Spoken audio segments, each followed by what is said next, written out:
Hey beautiful people, I'm Cipriana And I'm Nikisha. and welcome to Urban Bush Babes.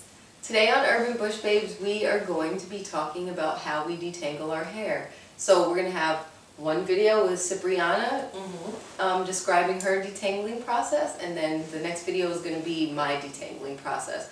And they are two different detangling processes for two different hair types. Very different. Okay, so Cipriana, how do you detangle your beautiful, thick, long set of hair? Thank you. Well, it is a process. So, I like to refer to my detangling sessions as battles of war. Because, I really feel like my individual strands are at war with one another.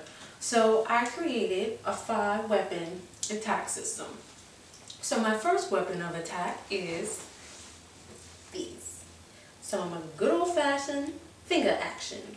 Now, I know this quite don't sound right, but let me explain. I've been finger detangling for quite some time, and for my hair length and hair type, which is a 4BC, I really feel like this is a must. Now, since your fingers are a part of you, obviously, but literally you can feel more tangles within your hair that, if I were to use a comb, I would not be able to feel those strands of hair that are tangled. I might not be able to detangle it. And for me, the comb would simply snap those strands. Now, the curlier and finer your hair is, the more susceptible it is to breakage.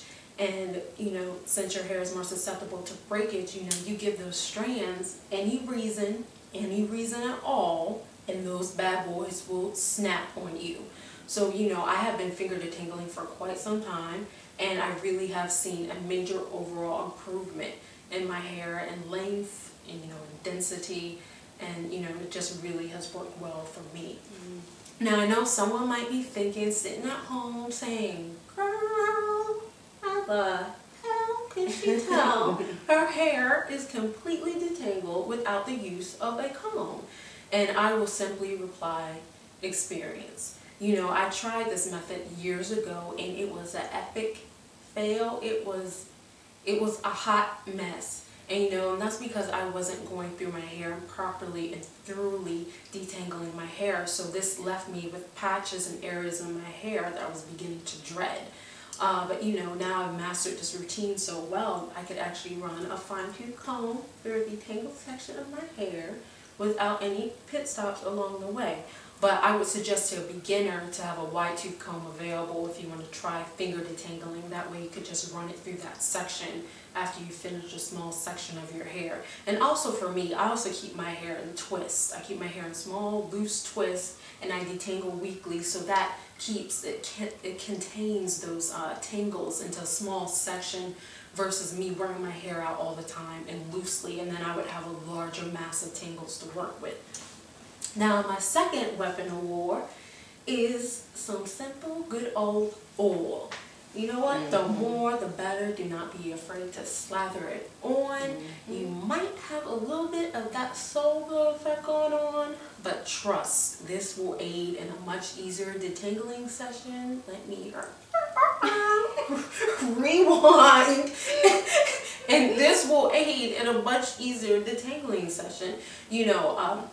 Since I keep my hair, in loose twists, about 140 loose twists, I detangle one twist at a time using, different mixture of oils. And for me, that's coconut jojoba, rosemary, extra virgin olive, and castor oil. Since I'm using these mixtures of oils to actually aid in my detangling process, I'm actually, moisturizing my hair at the same time. And since I'm moisturizing my hair, so once I finish detangling one twist, we'll dust my ends. And dusting your ends is simply doing a search and destroy, looking at your ends in the light and viewing which ends have split ends and cutting them instead of doing a blunt trim.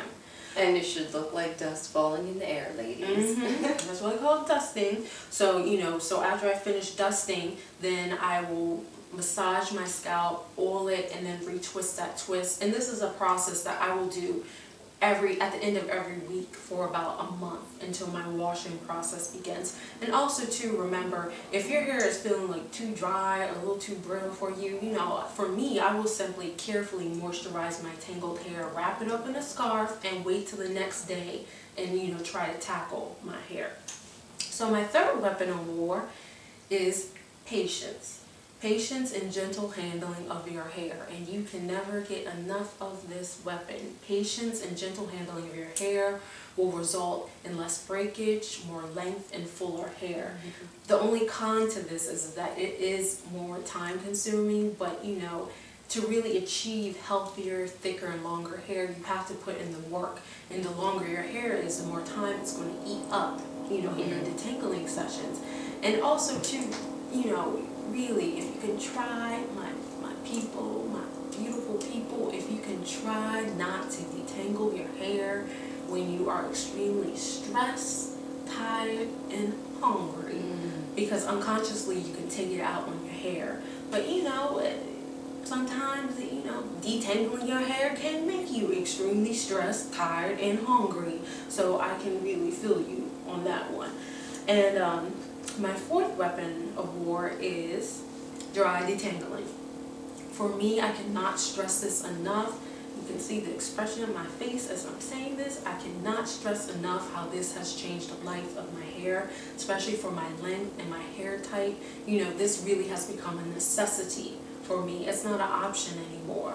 And dry, just wet detangling for my hair, it's just about as useless as sitting in front of a wall and watching some paint dry. And to be honest, it might not be as useless because at least I know that paint's gonna dry.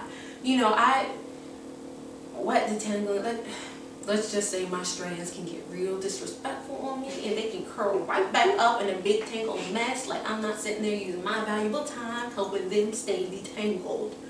But you know what? Let me calm myself down because I'm getting a little upset here. Calm down. Okay, let me calm myself down because you know what? This is just the nature of curly hair. The individual strands are stronger in numbers. And for us curlies, our hair is more fragile than someone who has more of a wavier type pattern, because at every bending or curling point along that strand is an exposed potential breaking point. So for us that means more fragile hair, and especially if you're for hair type, your strands just curl up more, so your hair is especially fragile. But fragile does not mean unhealthy. I think sometimes people get those two confused, fragile and unhealthy. That would be like comparing a petite bone person to a more bigger bone structured frame. That petite person might be smaller in frame, therefore more fragile, but within, health-wise, they could be just as or even more healthy than that larger, bigger bone structured individual. The same goes for hair. Just because our hair is fragile does not mean it is unhealthy. And especially wet hair, for any hair type, wet hair, that just means it's at a weaker state when it's wet. So if you have a 4 hair type, this might actually be an easier solution for you to dry detangle. And to be honest, for me, the only time I found wet detangling beneficial for my hair type was when I was at 4 inches or less. And my 5th weapon of war is pretty much important. It's music. Music, your favorite jams, your favorite tunes, whatever you want to call them, they really can help aid in your detangling process. I mean, it's a great distraction to take your mind off what you're doing and therefore give you more patience. So, if you need to throw on whatever you need to throw on to get through what you have to get through. Like I said, for me, it's a battle of war. So this really helps to alleviate my mood and really changing, giving me, more of a great feeling trying to work through all this hair. So, for me, that's what I do for my detangling sessions. And, please stay with us because like Nikisha said in the beginning, we're going to go through her detangling process and what she does for her hair type. So, thank you, everyone. Thank you. Stay classy. Laters.